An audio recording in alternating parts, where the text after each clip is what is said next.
लोकसभा चुनाव प्रचार के अंतिम दौर में विपक्षी गठबंधन ने जातीय गोलबंदी की रणनीति बनाई है। समाजवादी पार्टी और कांग्रेस ने कई बिरादरी के नेताओं को मोर्चे पर लिया हुआ है। समाजवादी पार्टी ने अंबेडकर वाहिनी, लोहिया वाहिनी, पिछड़ा वर्ग के नेताओं को अपने समाज में पैंठ बनाने के लिए मैदान में उतारा है। वहीं कांग्रेस ने भी सेवादल समेत पिछड़ा और एससी मोर्चे के बिरादरी वाले नेता मैदान में उतारे हैं। प्रचार खत्म होने पर ये नेता डोर टू डोर कैंपेन में अहम भूमिका निभाएंगे।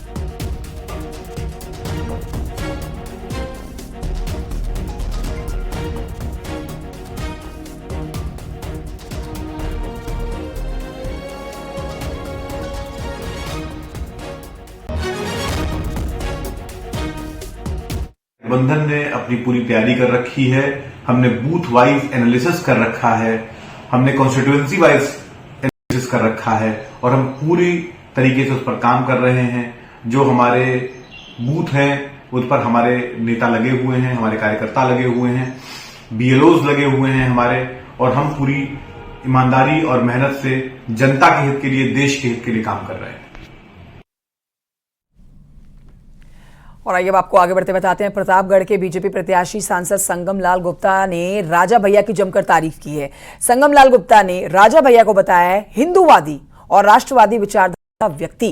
उन्होंने कहा है कि हिंदूवादी, राष्ट्रवादी विचारधारा के राजा भैया एसपी के समर्थन की बातें नहीं कर सकते हैं। राजा भैया के एसपी के समर्थन को उन्होंने अफवाह बताया है।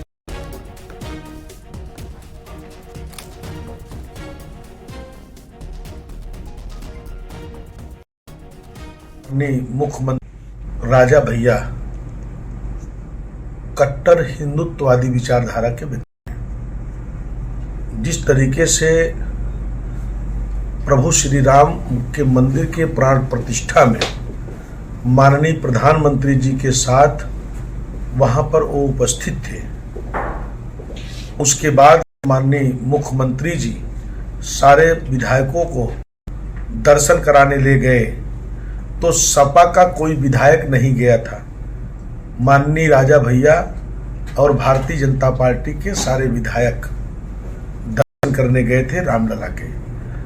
और जो व्यक्ति निरंतर राष्ट्रवादी विचारधारा का होगा वो व्यक्ति सपा का समर्थन करने के लिए बोल ही नहीं सकता है। राजा भैया का हम सम्मान करते हैं और हमारे राजनीतिक कार्यकाल में जब से हम राजनीति में आए हैं तब से न तो राजा भैया और न तो राजा भैया के लोग कभी भी हमारे साथ ऐसी कोई बातें नहीं हुई है। विरोध की तो छोड़ दीजिए, ऐसी भी कोई बातें नहीं है और हमसे कई बार उनकी मुलाकात हुई है। हम उनका आदर और सम्मान करते हैं। और अब आगे बढ़ते बात करते हैं कांग्रेस नेता राहुल गांधी की। कांग्रेस नेता राहुल गांधी ने सिस्टम को लेकर अपनी ही पार्टी के कार्यकाल पर सवाल खड़े कर दिए हैं। उन्होंने संविधान सम्मान सम्मेलन के दौरान दावा किया कि वो जानते हैं कि हर स्तर पर सिस्टम निचली जातियों के खिलाफ है और सिस्टम कैसे काम करता है क्योंकि वो सिस्टम के अंदर से आते हैं, इसलिए उन्हें ये पता है।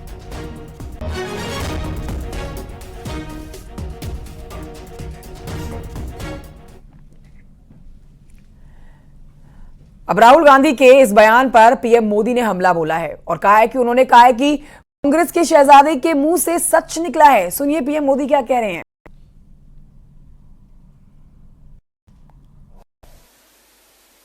1970 जून 19 तब से मैं सिस्टम के अंदर बैठा था। मैं सिस्टम को अंदर से समझता हूं। मुझसे आप सिस्टम नहीं छुपा सकते क्योंकि मैं उसके अंदर से आया हूं। प्राइम मिनिस्टर हाउस में जब दादी प्राइम मिनिस्टर थी तब था, पापा थे, मनमोहन सिंह जी थे, तब भी मैं जाता था, तो मुझे सिस्टम अंदर से मालूम है। और मैं आपको कह रहा हूं, system is aligned against lower castes. मतलब भयंकर तरीके से हर लेवल पे कांग्रेस के शहजादे ने एक बड़ा सच स्वीकार कर लिया। शहजादे ने मान लिया है कि उनकी दादी, उनके पिताजी, उनकी माताजी के समय जो सिस्टम बना वो दलितों, पिछड़ों, आदिवासियों का घोर विरोधी रहा है। कांग्रेस के इसी सिस्टम ने एससी, एसटी, ओबीसी की कितनी ही पीढ़ियों को तबाह किया।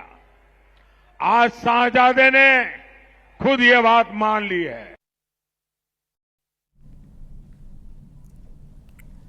और अब आपको बताते हैं, राहुल गांधी के बयान पर बीजेपी अध्यक्ष जेपी नड्डा ने आभार जताया है। सोशल मीडिया प्लेटफॉर्म एक्स पर जेपी नड्डा लिख रहे हैं, सत्य की जीत होती है, चाहे वो जितना भी कड़वा ही क्यों ना हो। राहुल गांधी जी का आभारी हूं कि उन्होंने वो कहा जो पूरा देश जानता है। दशकों तक शासन करने वाला उनका परिवार गरीब विरोधी, एससी, एसटी और ओबीसी विरोधी है। उन्होंने योजनाबद्ध तरीके से उन सभी की आकांक्षाओं को नष्ट किया है।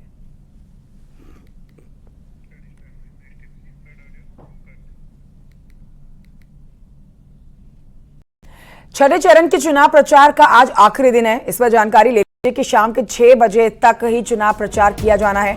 फिलहाल आप देख रहे हैं जेपी नड्डा का वो सोशल मीडिया प्लेटफॉर्म एक्स का पोस्ट, जिस पर राहुल गांधी के ऊपर निशाना साधते हुए कांग्रेस पार्टी पर तंज कस रहे हैं। सत्य की जीत होती है, चाहे वो कितना ही कड़वा क्यों ना हो।